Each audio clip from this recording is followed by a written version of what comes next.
आवाज की दुनिया के दोस्तों, आपका एक बार फिर से मेरी महफिल में हार्दिक स्वागत है। मैं हूं आपका दोस्त, आपका होस्ट हेमंत कुमार। आइए आज फिर से एक किस्सा, वही एक फिल्म शोले, उस किस्से को लेकर के आया हूं मैं आपके समक्ष। अब हुआ यूं कि आपने महसूस किया होगा कि फिल्म शोले में काफी सारे कलाकार थे।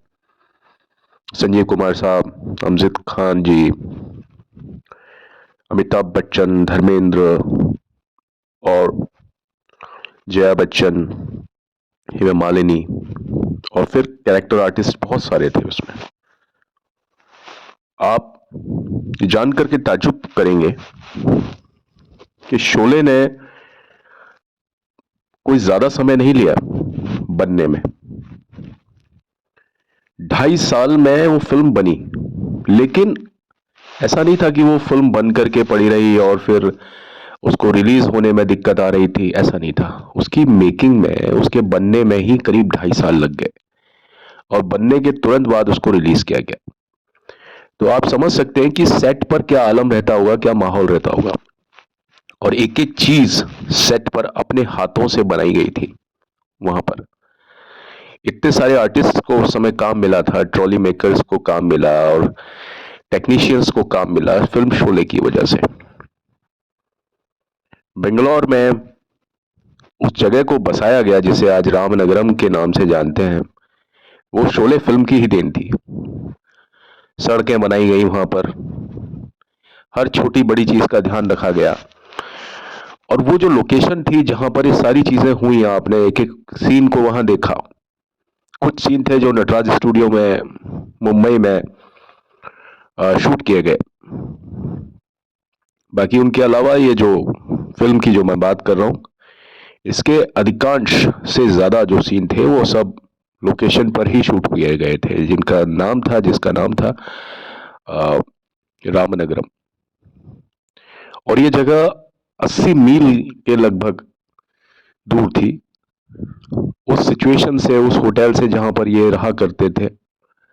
पूरी यूनिट को जहां ठहराया गया था टेक्नीशियंस के साथ में, जो बड़े कलाकार थे उनको, सिर्फ 2 कलाकार जो थे, अमजद खान साहब और संजीव कुमार साहब, वो अलग से ठहरे थे। बाकी सारे लोग होटल अशोका में, जो कि बेंगलोर में था, वहां ठहरे हुए थे। तो हुआ यूं कि लोगों का आना जाना यहां लगा रहता था। जो भी कोई व्यक्ति फिल्म से किसी भी तरीके से जुड़ा हुआ था, वो व्यक्ति यहां आते जाते रहते थे शोले पर। शोले का माहौल इतना अच्छा था, आउटडोर्स इतने अच्छे थे और कंपेनियनशिप इतनी अच्छी थी कि ये शोले जो बनने से पहले ही हिट हो गई थी लोगों की नजर में। हर कोई व्यक्ति शोले के सेट पर जाना चाहता था। और जबकि अगर हम बात करते हैं सलीम जावेद साहब की, तो सलीम जावेद साहब तो खुद इसके राइटर थे, स्क्रिप्ट राइटर, और आप भी समझिए स्क्रीन प्ले भी उन्होंने ही सेट किया था इसका। और उससे पहले जो फिल्में होती थी वो स्क्रीन प्ले पर आधारित नहीं होती थी।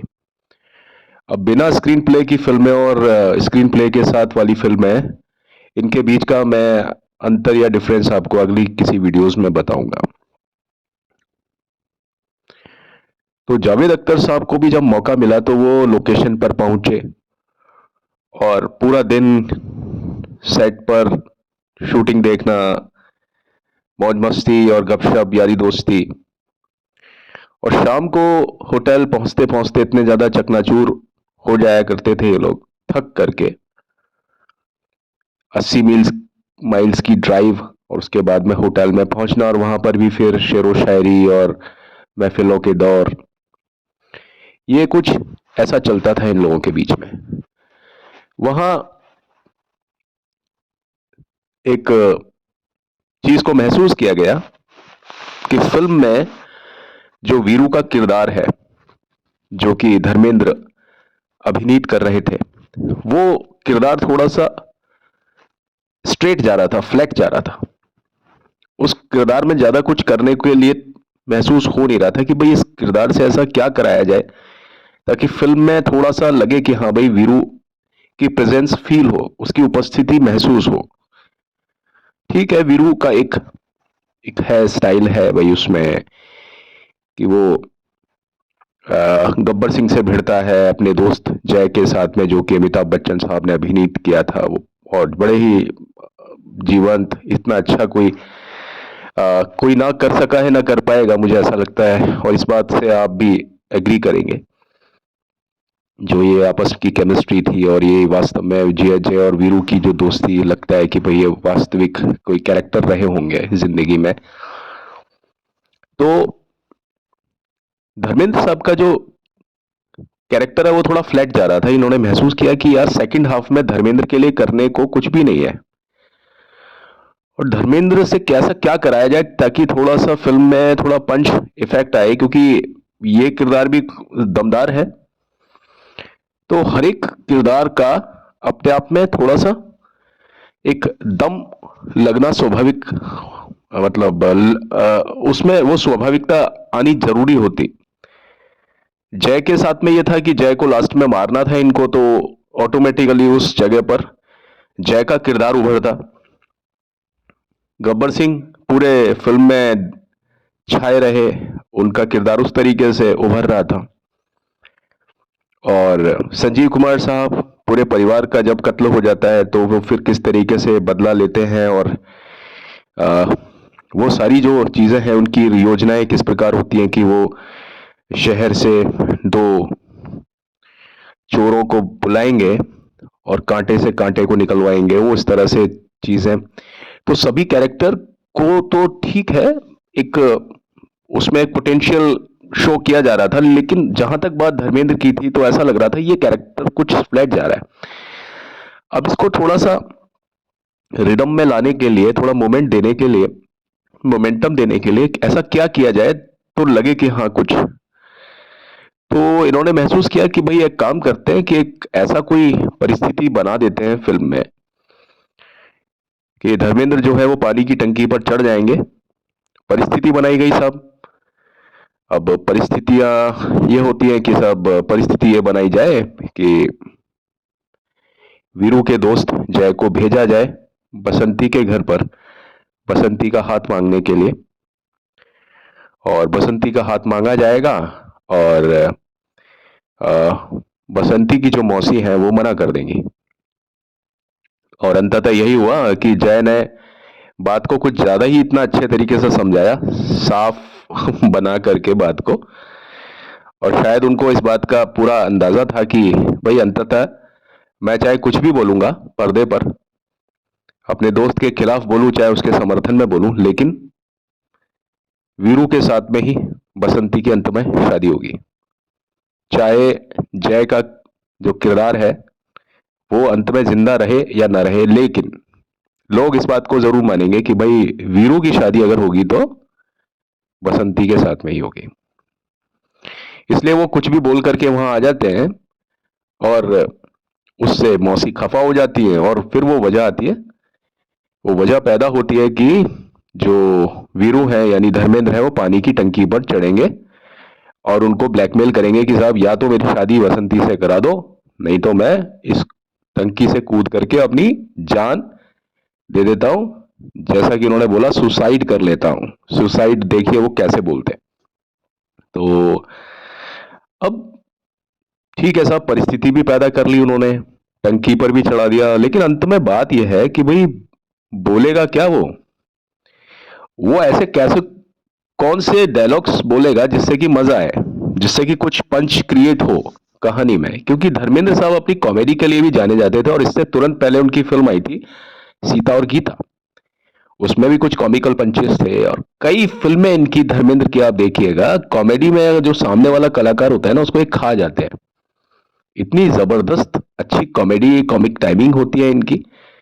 आपने नौकर बीवी का देखी होगी शायद, गजब एक फिल्म आई थी। हालांकि ये फिल्म सब शोले के बाद की है। बर्डिंग ट्रेन में भी कुछ कॉमिकल कुछ सीन्स हैं इसके। अब देखिए राम बलराम और ये ऐसी फिल्में जो हैं वो आप मजा ना आ जाए तो बोलना। तो अब ये बात महसूस की गई और बोला गया साहब, जावेद साहब सेट पर ही थे तो उनसे कहा गया कि साहब आप डायलॉग लिख लीजिए। रोज बोला जाता था कि आप आज लिख लीजिए वीरू के डायलॉग।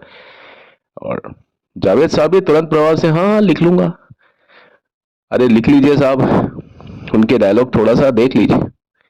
हाँ भाई लिख लूंगा, लेकिन रोज वो सेट पर जाना, वो सेट पर हर सीन में वहां के माहौल में इतना ज्यादा खो जाना कि पूरा दिन उस तरह की चीजें को एंजॉय करना, और अंततः वो सीन लिखा ही नहीं गया। और उसके बाद में जब होटल में लौट जाते थे तो इतना ज्यादा थके हारे चूर चूर हो जाते थे थक करके। उसके बाद में महफिलें लगती थी, वहां पर भी बोला जाता था कि अरे साहब वो उनके डायलॉग्स लिख लो वीरू के, तो उसको कुछ कर सके हम लोग। तो हर बार जावेद साहब का ये जवाब होता था कि हाँ ठीक है, लिख रहे हैं लिख रहे हैं लिख रहे हैं। अब वो डायलॉग लिखे नहीं गए तो लिखे नहीं गए। अब आप समझिए, अब आप अंदाजा लगाइए कि कल सुबह जावेद साहब को मुंबई लौटना है, और एक रात पहले भी, रात के 10 साढ़े 10 11 बजे तक भी डायलॉग्स को लिखा नहीं गया जावेद साहब द्वारा। अब जावेद साहब को वो डायलॉग्स पूरे लिखने थे सुबह तक। जावेद साहब ने तब भी सोचा कि चलो कोई नहीं यार, सुबह सुबह उठेंगे जल्दी और डायलॉग्स को लिख लेंगे। अब अक्सर होता यही है कि जब हम सोचते हैं ना कोई काम जल्दी कर लेंगे उठ करके, तो उस समय तो भाई जल्दी उठना होता ही नहीं है। जावेद साहब के साथ भी यही हुआ।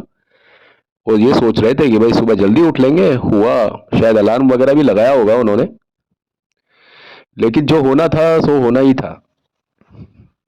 वो लेट उठे, उनकी नींद खुली लेट, और जाते ही अफरा तफरी उनको मची एयरपोर्ट पहुंचने की, मुंबई के लिए फ्लाइट।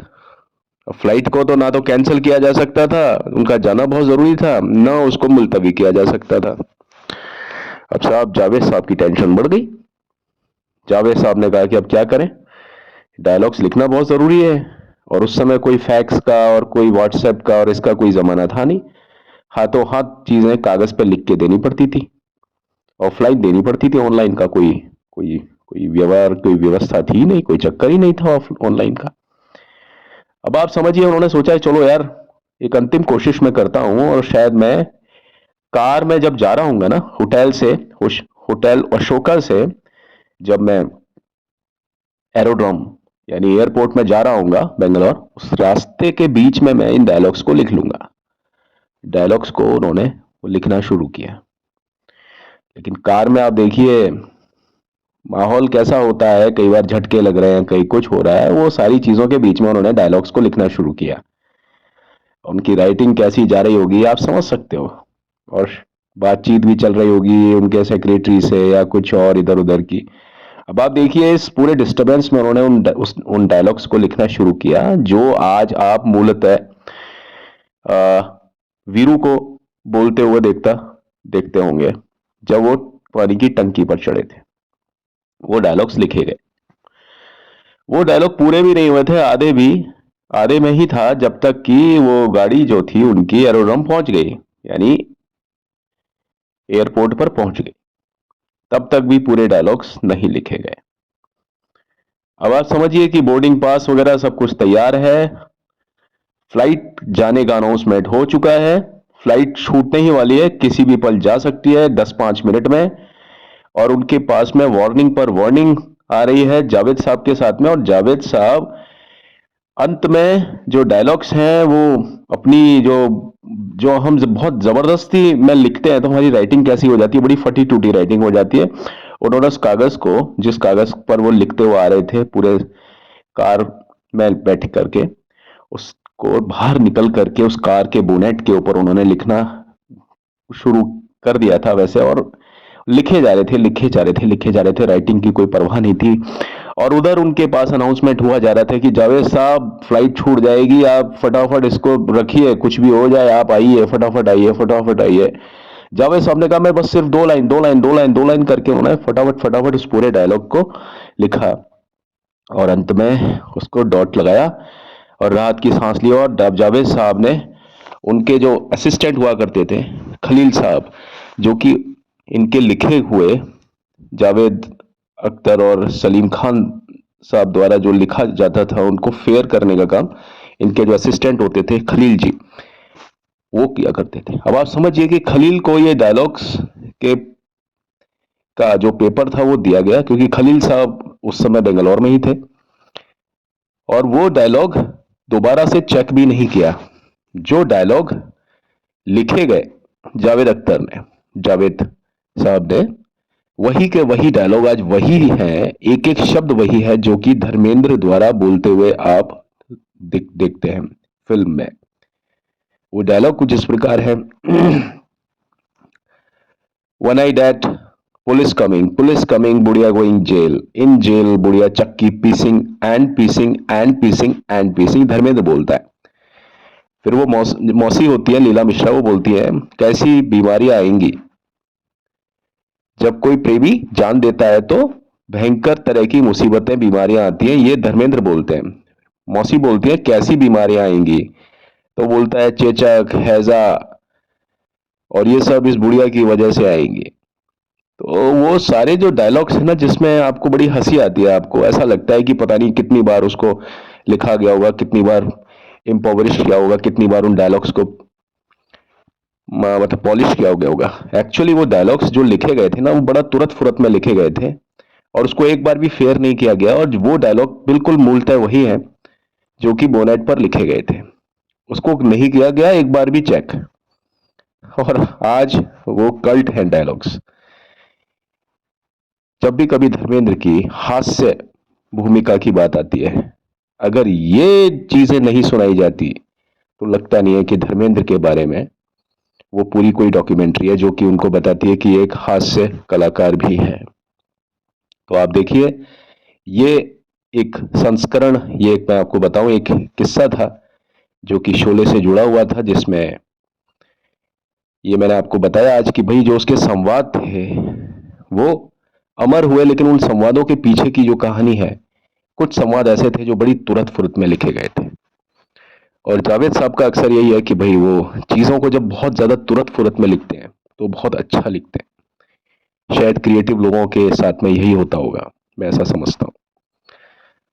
चलिए, आज की वीडियो में बस इतना ही, और मुझे आप बताएंगे, मुझे बताने की जरूरत नहीं है कि आप को क्या करना है। प्लीज मेरे इस चैनल को लाइक करना है, शेयर करना है, सब्सक्राइब करना है, और कमेंट जरूर करना है, ये बताने के लिए कि मैं कहाँ चल रहा हूँ, मेरा रास्ता क्या है। आपको इसमें किसी तरह के सुझाव की जरूरत है, मैं जानता हूँ इसमें बहुत सारे तरह के सुधार की आवश्यकता है, और उन सुधार को मैं धीरे धीरे कर भी रहा हूँ, लेकिन फिर भी मैं आपसे भी जानना चाहूंगा कि मुझे आप प्लीज बताएं, सुझाव दें कि मुझे किस तरीके से और मुझे क्या करना है, किस चीज के बारे में और मुझे कंटेंट बनाना है। प्लीज कमेंट बॉक्स में इस बात को जाहिर कर दें, तो मुझे अत्यंत खुशी होगी। ठीक है, वेल अभी तो चलता हूँ, लौट के मिलता हूँ इस आशा के साथ, उस उम्मीद के साथ कि ईश्वर आपको खुश रखें, आबाद रखें, और बहुत लंबी और बहुत अच्छी जिंदगी हो आप सभी की। इसी आशा के साथ, इसी तमन्ना के साथ में आपका दोस्त, आपका होस्ट हेमंत कुमार आपसे इजाजत चाहता है, बस कल तक के लिए। आप सभी खुश रहें, आबाद रहें, मस्त रहें। Take care and have a nice time. Bye.